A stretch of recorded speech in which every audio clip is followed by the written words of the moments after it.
財經新思維。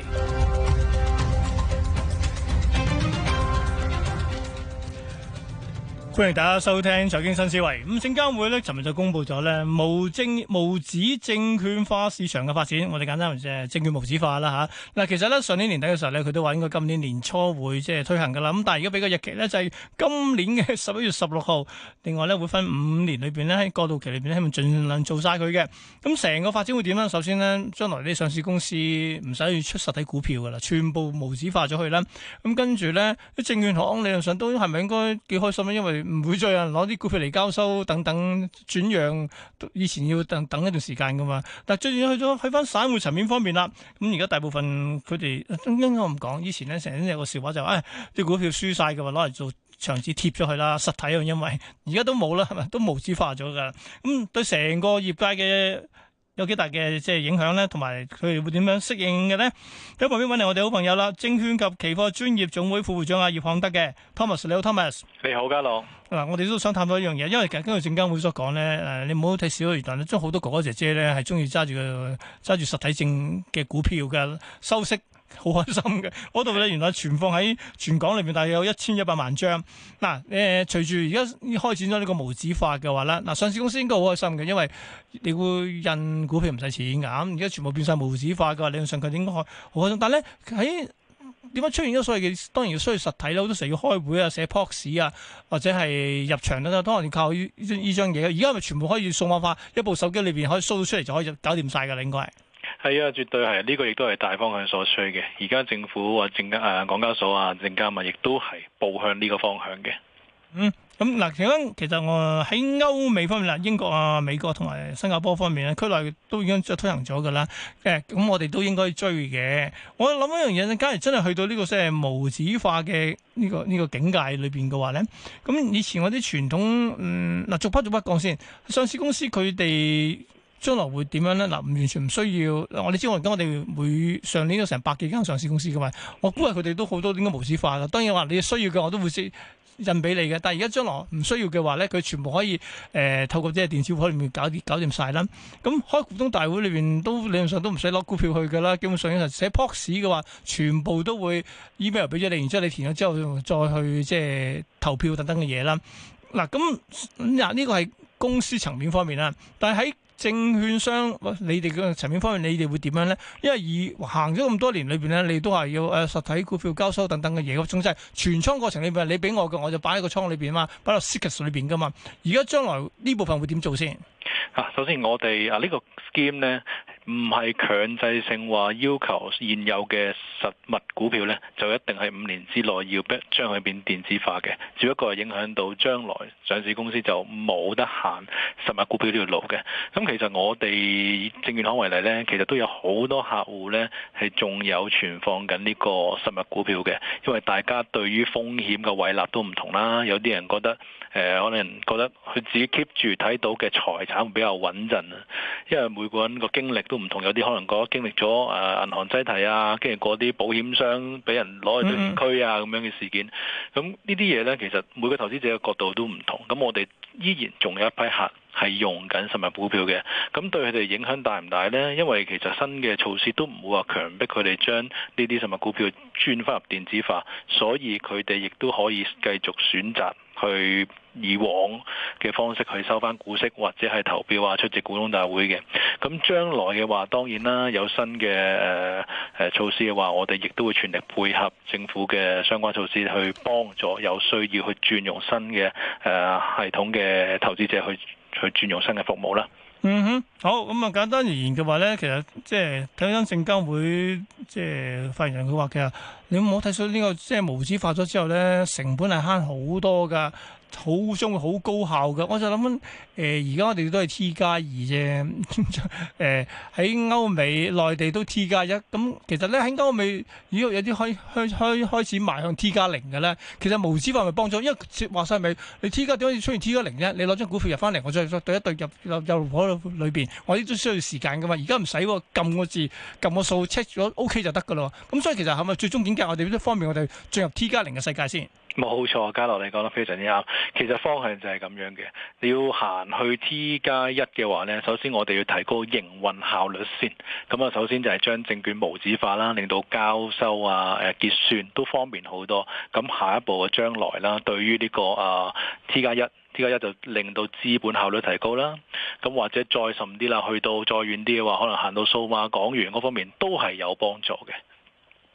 咁啊，其實講真，我1100萬張嘅股票咧，用翻 Sicker 佢講話，其實嗰度應該大概有160萬個投資者帳戶嚟嘅喎。嗱，我覺得咧，呢個可能即係近年即係參與股票投資嘅朋友咧，都基本上係開晒電子帳戶㗎啦。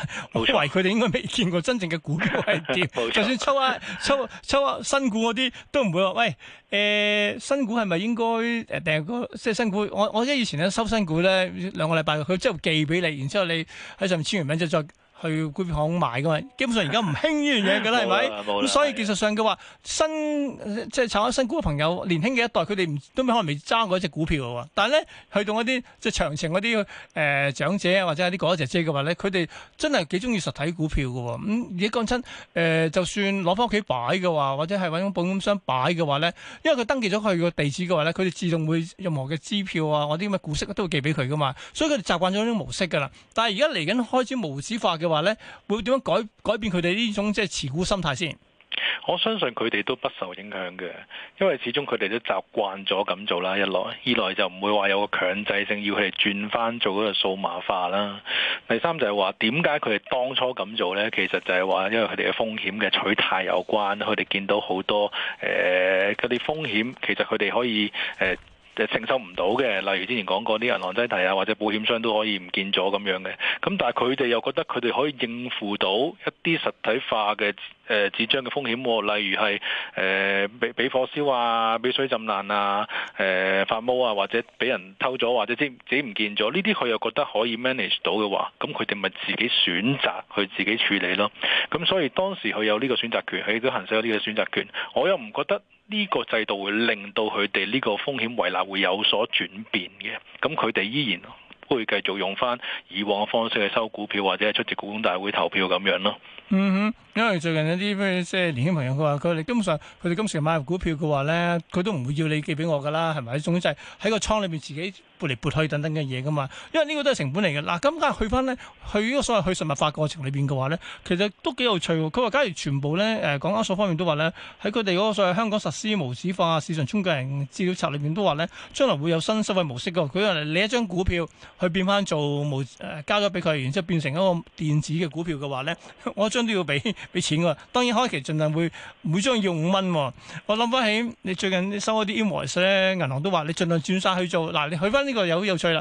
銀行其實都行緊呢樣嘢㗎，存摺甚至係一啲所謂 invoice 嗰啲叫月結單咧，都盡量建議你盡量電子化咗佢啦，咪寄嚟都要收錢嘅。嗱，其實而家可能即係對於哥哥姐姐嚟講，而家就係點解兩邊一齊夾擊嘅咧？又唔叫夾擊嘅，需要你適應咯。又存摺都盡量變成電子化，連股票都係喎，而家變咗係。冇錯啊，銀行不嬲收緊啲存倉費㗎，雖然個倉都係電子倉，佢哋一樣收緊嘅。咁當然啦，因為以前有紙本股票嘅處理啊，而家變咗即刻變咗數碼化嘅話咧，當然個處理個方法唔同，咁個收費嘅制度都應該要變嘅。咁我相信對於大眾投資者嚟講，個費用亦都唔會話太過離譜嘅。咁可能係如果有斟酌位，可能係對於券商嘅收費嘅啫，都係。好啊，咁啊，喺翻券商方面，你就即係會唔會啲新嘅收費模式出咗嚟先？咁另外你哋會點升？總之就係你哋啲 staff 咧、員工嗰啲咧，咁多年都係收股票，唔知入倉嘅啫嘛。將來知你咪收完股票就將係會註銷咗佢啊，定點先？